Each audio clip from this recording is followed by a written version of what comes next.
The characters in video games tends to have more impact than any other element. Well, maybe except for the gameplay itself. So what about the story? Most of the time, the story seems to matter less than the characters. Is the story of Elden Ring known to all the players? Who was Godwin? Who was Marika? If you don't really go into the lore, the story is not that interesting, but the game is still one of the best ones out there. And the characters I mentioned will be stuck into everyone's head because they hear so much about them, learn so much about them, and ultimately either defeat them, share the story with them, or become them. That's why today we'll be looking into some of the best video game characters that made an impact. At number 10, we have Solid Snake from Metal Gear Solid. Solid Snake is an interesting character. He has gone through a serious character development arc in the 4 MGS games he has been in, and I love all of them. He can be termed as the good guy, trying to save the world from evil organizations. Started out as a recruit in MGS2, I believe, for Foxhound's Elite Special Force, he went on to become a total badass by the end of his story. Back in the 2000s, he was regarded as one of the best characters in gaming history, constantly ranking in the top 3 of almost every ranking in every article. That just shows how much of an impact the character had with the players. From the moment he was born, he was in a power struggle, manipulated and living a life of lies. He had to endure pain to succeed, and because of his condition, he unfortunately had to die way sooner. But despite all of that, he was still the most memorable character from the series, and fans absolutely loved every detail about him. The writers and the voice actor did a great job making the character come to life. At number 9, we have Ezio Auditore from Assassin's Creed. Although he was only in the second part trilogy, he was the only one to have 3 games as the main character in the long-running series. Ubisoft absolutely nailed his story and is the reason why I started playing the game. I started with Brotherhood, thinking it's just a Prince of Persia clone. But when I watched his story unfold, watched how he followed the path of Altair and made his own history, it really blew me away.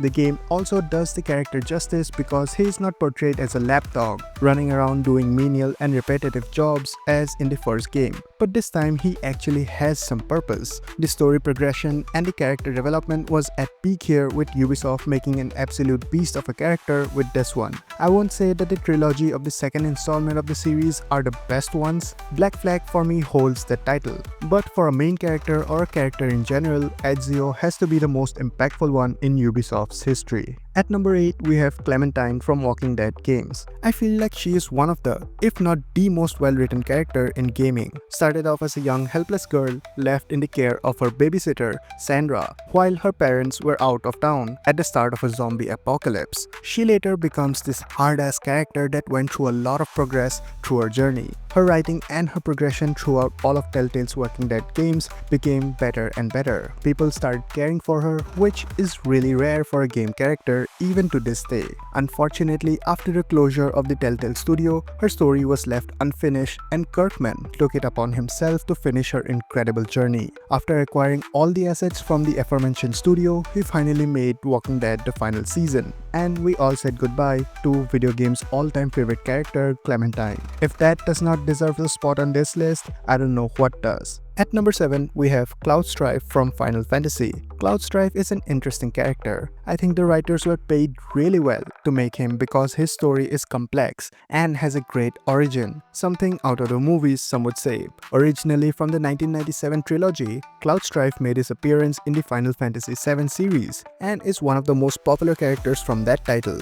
Regarded as one of the most complex and well-written characters, and not to mention a fan favorite, he is easily in the top 10 list for most memorable gaming characters for everyone. His constant struggle with his past and present self, confronting his traumas, all made him a character with many flaws. And that's what made him so understandable and impactful. Sure, you can have someone like Superman, who can do no wrong, who is perfect in every sense of the word, but that's not whom you would want to play with for the next however many hours as. You want someone to make a connection with, and Cloud Strife fits that role perfectly. At number 6, we have Joel Miller from The Last of Us. Remember when I said having flaws is what makes a character understandable and likable? Well, here comes the king of flaws. Joking aside, Joel does have many flaws. He hides and lies about stuff from his daughter. He deceives other people, but he does all of that to protect his family. He would go to hell and back for Ellie, and that's what makes him who he is, and we all love him for that. And I have to say that it's one of the reasons why I didn't like the second part of the series. Yes, I know,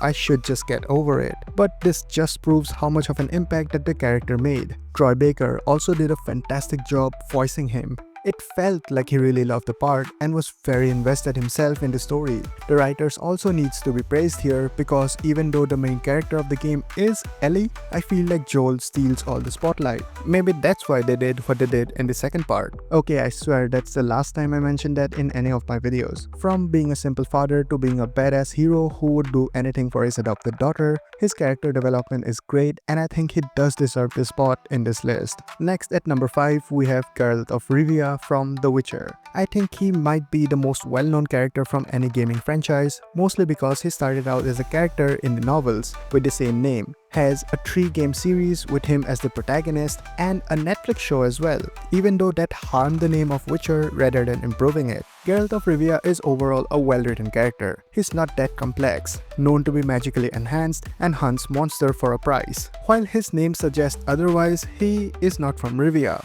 It is because he helped the city of Rivia he was knighted by the queen, and that's where he was officially named Geralt of Rivia. While I have not read the books myself, I have watched many lore videos and stuff online to know quite a lot about it, but the games were the main source of my information about this character. While he may not be as exciting as Strife or may not be as relatable as Joel, his popularity comes from his caring nature. He may not look like it, but he deeply cares about his loved ones and will do anything for them.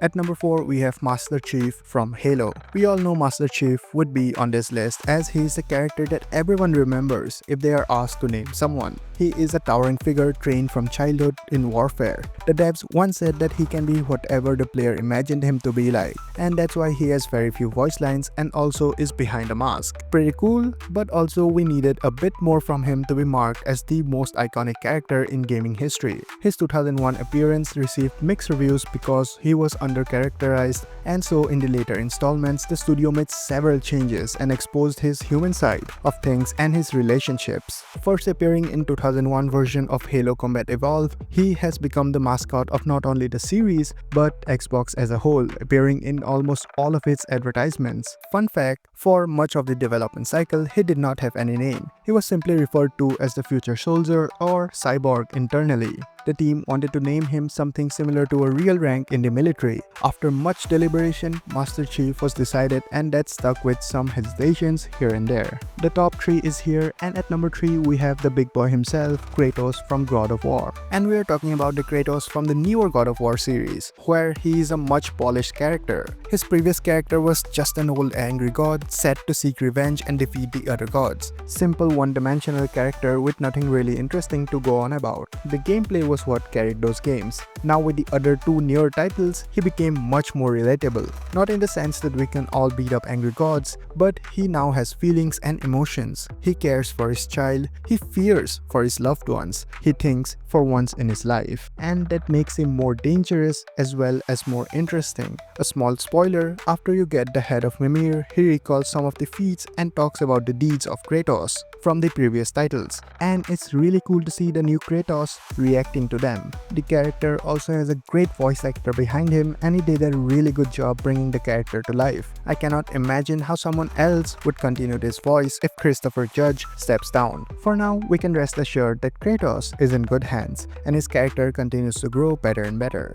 At number 2, we have Arthur Morgan from Red Dead Redemption 2. When Red Dead Redemption 2 was released, we all thought that no one could replace John Marston. But Rockstar did the impossible. With Red Dead Redemption 2, they introduced us to the character of Arthur Morgan, and we instantly fell in love with him. His cocky attitude, the western style, and his personality clicked with everyone and quickly became one of the most beloved characters in gaming history. And that's impressive given that he only has one game and it was released just a few years ago in 2018. The excellent gameplay and the massive completion time for the game also helped raise the popularity of the character because we had to stick with him for so many hours. But the writing team did the best job with him. Many writers now tend to make the protagonist a blank slate for the player or give him very few lines. This does two things. One, it makes the player shape the character, and two, saves them from ruining the MC, which is smart but also makes the character bland. RDR2, however, did a great job exploring and shaping Arthur to the point that in the small span of 6 years, he has become one of the most popular characters. And at number 1, we have Link from Legend of Zelda.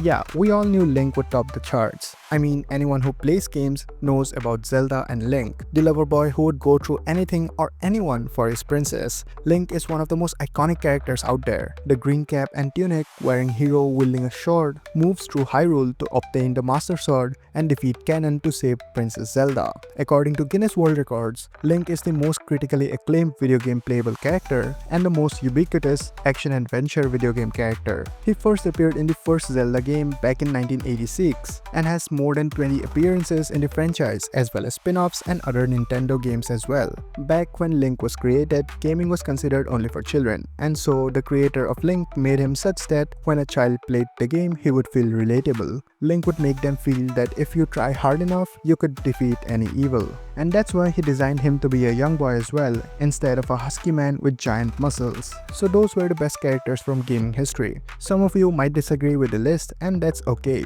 Let me know in the comments which ones do you think should have been on the list, or who should have ranked higher. These are just my opinions and how I think of these characters. If you enjoyed this video, hit the like and subscribe button. Also, if you are wondering which were the best and which were the worst games to be awarded the Game of the Year, watch this video. See you in the next one.